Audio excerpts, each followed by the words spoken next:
నీలో నేనుండుటే నాలో నీవుండుటే నా ఆత్మీయ అనుభవమే.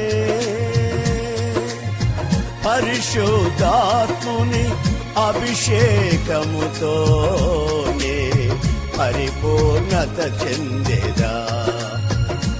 ఆహ నా ధన్యత, ఓహో నా భాగ్యము, ఏమని వివరితును,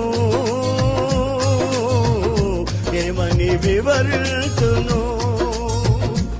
ఆహ నా ధన్యత, ఓహో నా భాగ్యము, ఏమని వివరితును,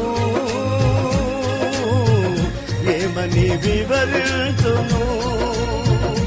నేనెందుకని నీ సొత్తుగా మారితిని.